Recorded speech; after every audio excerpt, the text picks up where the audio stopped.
Seguimos en ADN, tratando el tema de la primera infancia con la diputada y doctora Cristina Lustenberg, con el doctor Díaz Rosselló. Doctor, ¿qué definiría usted como las cosas más importantes para que un niño emerja de la primera infancia con todas las condiciones físicas y mentales para poder desarrollarse y ser un adulto sano?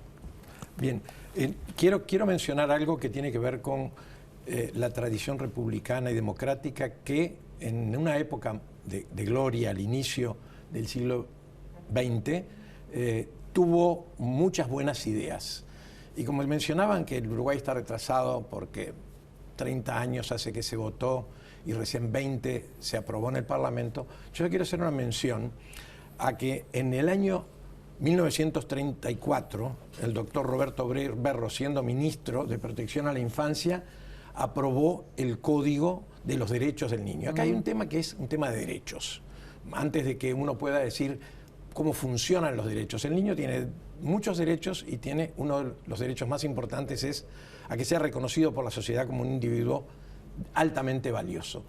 Y es llamativo, y ha pasado en este país, que nos olvidemos que el Código Internacional de los Derechos del Niño, la Convención, se basó en el Código del Niño en el Uruguay. Y eso está reconocido en marzo del 2019 en un trabajo en la revista Lancet que dice... Es una revista muy importante científica. Sí, y dice así: el compromiso de defender todos los derechos del niño como un pilar para asegurar la salud de los niños tiene enorme resonancia global y contemporánea. Sin embargo, esta aspiración consagrada en la Convención de las Naciones Unidas sobre Derechos del Niño del 89 no es reciente, ni el más típico caso de construcción multilateral. Y dice así: por el contrario, se construyó sobre una iniciativa nacional de casi un siglo de antigüedad, el Código de Derechos del Niño de 1934 de Uruguay, un esfuerzo pionero para convertir ideas abstractas sobre los derechos del niño en esfuerzos políticos concretos para mejorar el bienestar del niño. Y eso son algunas cosas, como que garantizó 8 semanas de licencia paga por maternidad para trabajadoras, proporcionó a mujeres pobres cuidados prenatales. Como en otras tantas cosas, doctor. Sí. Estuvimos en punta en algún momento. Claro, esa es una apreciación, ¿no? Porque si uno revisa es muy importante. Los primeros 50 años del siglo XX, Uruguay fue avanzado claro, en derechos de los niños, en emancipación de las mujeres, exacto, en una concepción de un estado de bienestar basado en muchas cosas del gobierno ballista. O sea, Uruguay teníamos mortalidad infantil mucho más bajo que los países europeos. O sea, esas primeras décadas del siglo pasado fueron fundacionales en muchos, hoy lo que se maneja en el derecho internacional, y que realmente en la segunda mitad del siglo pasado y después pronunciada aún así en una crisis muy sustantiva que podemos analizar en otro contexto, pero que tuvo el país, fuimos perdiendo, que realmente cuando uno analiza todos los últimos datos de la segunda década del siglo pasado y los primeros 3, 4 años de este siglo, Uruguay tuvo un retroceso muy importante, que en cualquier crisis siempre los que pagaron fueron los niños. Y los pobres, ¿no? Y yo me acuerdo, siendo estudiante de la Facultad de Medicina, que fui a escuchar a Juan Pablo Terra, y también ahí ya planteaba hace 30 años problemas que hoy el Uruguay íbamos a tener como sociedad, con dificultades en la cohesión social, en la trayectoria educativa, en el desarrollo de niños más grandes y adolescentes, muy vinculado a desigualdades claras que impactaban en los niños y los niños más pobres. Y ahí es donde está el inicio. Usted dio contexto, pero yo le pregunto ahora concretamente. En el inicio, bueno, uno de los problemas más importantes es el porcentaje de niños que llegan en forma no intencional en un momento inapropiado. Con la doctora Lustenberg se trabajó mucho en el Ministerio de Salud y ahora se ven los resultados con embarazo adolescente disminuido. El embarazo adolescente es un proxy del embarazo no intencional, porque cuanto más menor es una mujer, inicia el embarazo muchas veces en forma no intencional. Hoy en día el 42% de los embarazos en el país son no intencionales. ¿Qué quiere decir? Y sobre todo en las edades más jóvenes, a veces son porque no se ha llegado al momento en el cual uno anticipa que va a poder criar el niño. El embarazo no es el problema es que la persona tiene que estar preparada para poder criarlo. ¿Por qué? Digamos que arranca antes de nacer el problema. El problema arranca en que ojalá todos los niños en Uruguay nacieran de un embarazo intencional, porque estaría diciendo que la familia o la persona está preparada para saber cómo va a afrontar la difícil tarea que empieza el día cero y que es que tiene un hiperseductor pero agobiante que consume energías de uno y de muchos y que requiere eso porque ese niño lo único que necesita al nacer es disponibilidad parental.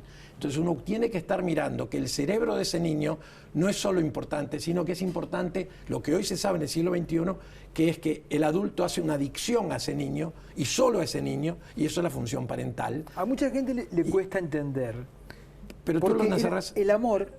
El amor parece algo de la poesía. Tú lo narras alguna vez con respecto a la disponibilidad tuya en la crianza de tus hijos, ¿sí? Cuanto más tiempo tenés, más te metés adentro. Sí. Y bueno, y el Uruguay tiene una enorme exclusión de los varones, porque les ha dado 2 días de licencia. Ahora le aumentó. Estamos en 10. Ahora está en 10. Pero ¿cuál es la importancia de eso? ¿Cuál es la importancia de que el varón haya quedado afuera? No, la importancia no, es verlo. Y por eso tenemos que ver, y lo más importante es poder ver que hay una necesidad de no solo mirar en los niños, sino hay que mirar en los jóvenes. Es decir, el que está desprotegido de derechos hoy es el joven que quiere tener un hijo. Realmente, los universitarios lo postergan hasta los 30 y pico de años. Y eso hace que no solo haya un problema en cuanto a la función del niño, sino que hoy estamos teniendo una sociedad sin hermanos. Es decir, ¿qué mejor regalo le puedes hacer a un niño que su hermano o su hermana? Cuantos más hermanos, más protección. Hoy en día la gente tiene que estar viendo que la sociedad se está quedando sin familias con hermanos. Eso es un hecho, porque el que quiere empezar tardíamente se le limita el número de hijos. Bueno, pero yo coincido. Me cuesta, cuando voy a mencionar al profesor Díaz, no decirle Pato Díaz. Entonces, por eso que me tranco en el inicio de la mención y pido disculpas. Con el profesor Díaz. Por el Pato, por el Pato Díaz, por sus afectos. Pero bueno, no, yo creo que en eso que decía el profesor Díaz es sustantivo, avances que hemos tenido en el Uruguay, sí, en los últimos años, y no es menor. Porque nosotros avanzamos en una ley de derechos en salud sexual y reproductiva, en un marco conceptual de ir trabajando esos derechos en una concepción de legibilidad. Y con el profesor Díaz trabajamos muchísimo, en mi rol anterior de subsecretaria del Ministerio de Salud Pública, en esa estrategia que hoy, y tiene que ver con esto, con primera infancia, porque el Uruguay viene disminuyendo el número de nacimientos, pero es muy conceptual, que realmente la intencionalidad tiene mucho que ver en esa concepción de derechos que podemos tener mujeres y varones.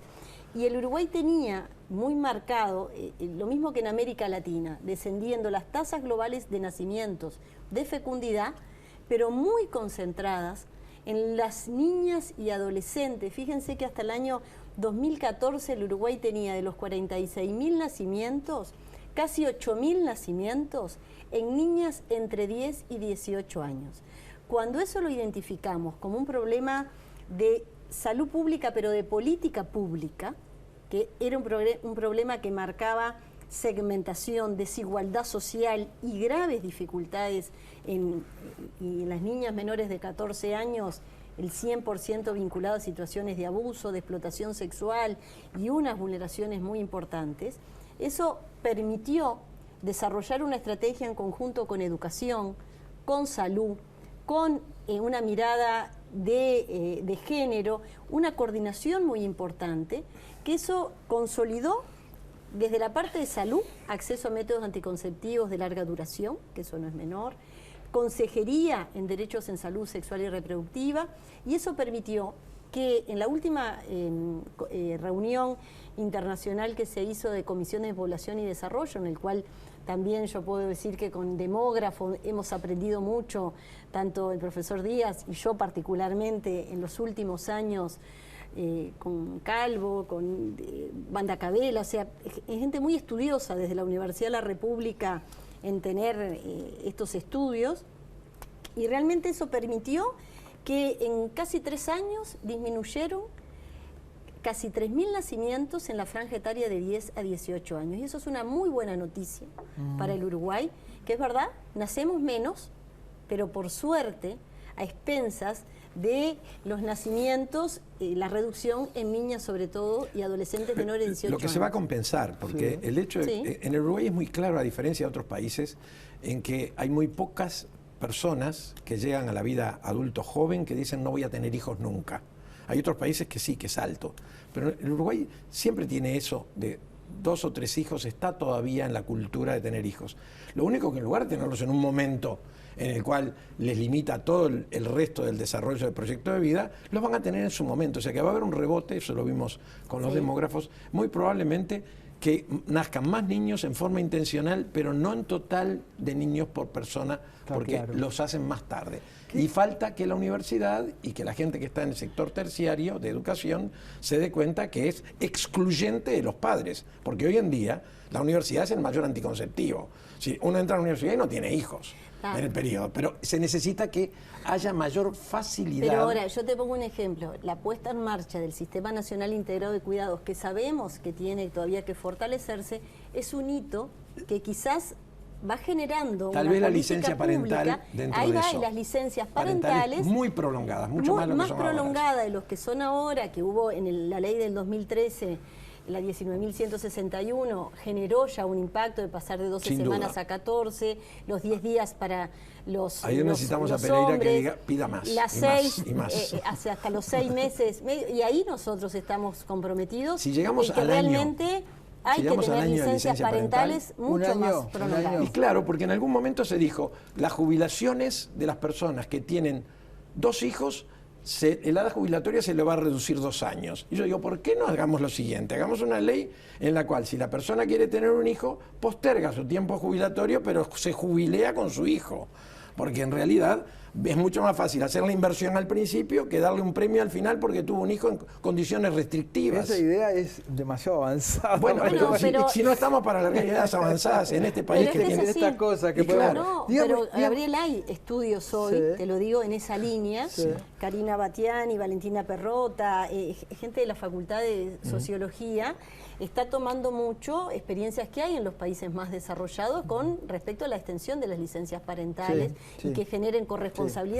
Las familias que tienen niños prematuros con alguna también enfermedad importante al nacer tienen una gran restricción, que cuando ese niño, y el profesor Díaz sabe perfectamente, esa familia y ese niño es dado de alta a un centro intensivo neonatal, ya los padres tienen, la mamá sobre todo, que es la que carga la mayoría de los cuidados, se termina su licencia. Entonces hay que en este próximo periodo tratar de tener esa capacidad. Avanzar en derecho, ya que hemos avanzado tanto en derecho. ¿Qué es el cerebro parental? El cerebro parental es algo que se describe relativamente. Nosotros empezamos en el año 2005 en el hospital universitario a hacer algo que era una disciplina que no conocíamos. Decíamos, sabemos neonatología, pero no sabemos parentología o maternología. ¿Por qué? Porque en ese momento se empezó a ver en investigación animal, ahí Anabel Ferreira en la Facultad de Ciencias fue pionera, que había cambios en el cerebro que tenían que ver con la condición de estar disponibles y ser estimulados por el bebé. En lugar de nosotros estimular al bebé, que el bebé nos estimula a nosotros. Y esos cambios hoy en día se han podido establecer en humanos también, son cambios que muestran claramente que la persona, cualquiera sea el género, sea varón o sea mujer, que se dedica a criar un bebé desde el momento que nace, tiene modificaciones en la forma que reacciona su bebé cuando ve al propio que cuando ve al ajeno. Es decir, esa perpetuidad de una relación es algo que marca tanto que hoy en día se habla de cerebro parental. Y le cambió la cabeza, porque tuvo un hijo y le cambió la cabeza. Y eso es muy importante, porque antes se creía que era una cosa moral, del espíritu, un deber, una cosa que es cultural. No, es que realmente hay secreción de dopamina, que es una sustancia que nos lleva a actuar y que nos gratifica cuando estamos en presencia de un ser que tenemos una relación de padre o de madre a hijo. Y esa satisfacción, ese reward, esa cosa que hace la recompensa, hoy en día se sabe que se secreta porque el niño estimula y hace que el cerebro del humano haga un vínculo desde el adulto hacia el niño, muy estimulado por el niño. Pero para que eso pase, uno tiene que tener al padre o a la madre o a los dos disponibles 24 horas al día al inicio. Y eso es lo que está pasando, de que se está viendo que hoy en día padres que se quedan en la casa, porque hay muchas más tareas hoy en día que son a distancia, empiezan a sentir esas cosas. Pero eso, el hecho de tener a los dos padres, digamos, ¿no? Sí. Y tenerlos en esos primeros meses, ¿es tan potente? Sí. ¿Es tan potente Sí. que luego eso, digamos, se va, los beneficios Es el positivos de sello. eso se van a prolongar en la vida? Es el sello de fábrica. Esos primeros 6 meses le dan un sello. El niño tiene que vivir en un entorno densamente social. Cuando yo digo, lo quiero mandar a la escuela porque ahí lo voy a socializar. Bueno, se socializa los primeros 6 meses. Ya y está después va. socializado. Y claro, porque entiende ciertas seguridades que surgen de la disponibilidad del adulto al lado. Por eso nosotros hemos reclamado que la judicialización de un bebé recién nacido impide su socialización. Es un problema el tema de las adopciones. No tanto de las adopciones, es el No, tema... de la demora. Nosotros tenemos una legislación muy avanzada.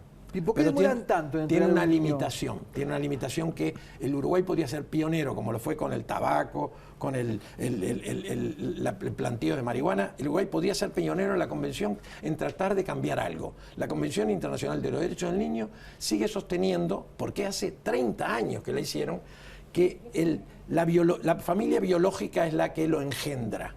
Y hoy en día sabemos que hay una biología y que una familia adoptiva tiene una biología, le cambia la cabeza.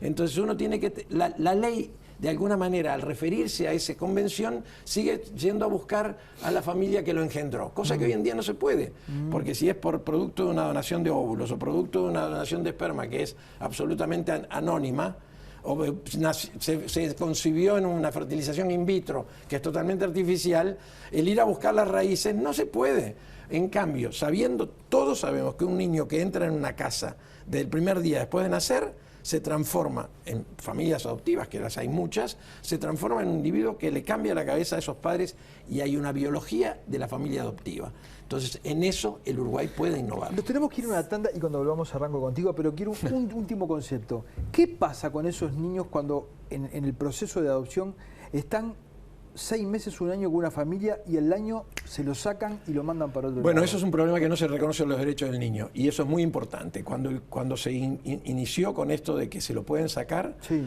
es porque los adultos que lo recibieron dijeron que lo iban a devolver. Pero el niño no firmó ningún papel. Si hay un abogado que defienda los derechos del recién nacido, dice, mire, mi cliente no firmó nada y él quiere quedarse acá. Y yo quiero saber si la jurisprudencia en este país no puede avanzar sobre la jurisprudencia internacional, porque si se reconoce el derecho del niño a quedarse con quien lo crió, y no que los padres firmaron que lo iban a entregar, si se reconoce ese derecho, porque antes se dice, bueno, por 1 semana, por 2 semanas, pero cuando pasan 6 meses, ese niño tiene un vínculo parental, y ese niño jamás dijo, él, que se comprometía a irse de ese hogar. Entonces se mira al niño como un hecho patriarcal de propiedad, y la ley tiene que cambiar. ¿Lo siente mucho aunque sea pequeño, aunque tenga 4 o 5 No meses? es que lo sienta. Y cambie de hogar. Lo siente, estamos... pero por supuesto, es totalmente antinatural sacar a un niño que está siendo criado por una familia, sacarlo y decirle ahora te vas con otra. Si los 2 padres se mueren, por supuesto, ese niño tiene una estructura psicológica ya desarrollada de seguridades que otra familia lo adopta, pero es una situación extremadamente rara. Lo que no tiene sentido es que si... Pero esas son las cosas que uno tiene que discutir, pero no ha habido muchos ámbitos de discusión porque aferrados a la convención y la familia de origen pero se sigue... es del 34 la convención, ¿no? La convención no, es la del convención año del 89. No, ya sé, la convención y de los el derechos del niño código son del en el Uruguay el código que se del ratificó 34. en el año 2004. No, pero el código inicial, que estaba el 34, ese es el inicial al que hizo fue referencia. modificado. No, en esa época no se sabía nada. No de se esto. sabía de eso, no había ninguna referencia el al niño tema en de esa adopciones. época era propiedad. El tema de adopción se incorpora con la convención. No, la adopción es de siempre. Pero Lo que pasa estas es que normas que estas usted normas refiere. el Uruguay las va discutiendo y en la convención dice ¿Qué son, que la ley? familia de origen es la familia biológica de origen que lo engendró. Y eso es lo que tenemos que discutir, porque hay situaciones muy pocas. Nosotros hemos muy ahora pocas. a iniciativa de que se está trabajando todo el tema de actualizar la ley de adopciones. El INAU en los últimos 2 años está viendo todos los procesos que hoy respeten los derechos del niño, el derecho a la familia, o sea, conceptualmente se está yendo a ese, el profesor Díaz, el juez Cavalli, hay todo un marco que se está trabajando en el Consejo Consultivo de ir viendo todos los procesos que faciliten y garanticen cada vez más los derechos de los niños, porque eso que decía el profesor Díaz, Gabriel, es sustantivo, el derecho de ese niño a la crianza, el estímulo. Tuviste la imagen que compartimos muchas veces, ¿no? Sin tener imágenes determinantes entre todo lo que significa la parentalidad en esos años, cómo eso repercute en un cerebro que es una esponja en esos primeros años de vida. Eso lo vamos a ir ahora, pero yo para cerrar, quería aclarar esto cuando mencioné lo de, vinculé esto con los derechos del niño. Los derechos están establecidos en la Convención, pero las condiciones o la norma, digamos, que regula el tema de las adopciones y todo eso, es simplemente una ley nacional. Son leyes nacionales. Sí, claro, sí. Son leyes nacionales. Sí. Y hay un avance muy grande. Lo que pasa es que usted dice que hay esas leyes nacionales, en algunos de los aspectos, por cómo funcionan, agreden el derecho de los niños. La aplicación del proceso, que es lo que decía. El proceso judicial tiene como una norma que está basada en un equívoco biológico, que es de hace 30 años y que hay que renovarlo, que es que el niño, una vez que empieza su biología con el cerebro parental, tiene una biología, el cerebro parental, que se ignoró, y que es que un padre adoptivo o una pareja de padres que no engendraron, por ejemplo, padres varones homosexuales que no engendraron, tienen un cambio en su cerebro que es lo que el niño ejerció de estímulo sobre ellos, que condiciona ese cambio en el cerebro el desarrollo del niño. Entonces, el niño cambia a los mayores. El niño, no, es que es muy importante. Toda la gente dice, no, hay que estimular al niño. No. El niño tiene que estimular a un adulto para quedarse con un padre y con una madre. Hacemos que ir a una tanda, ya volvemos.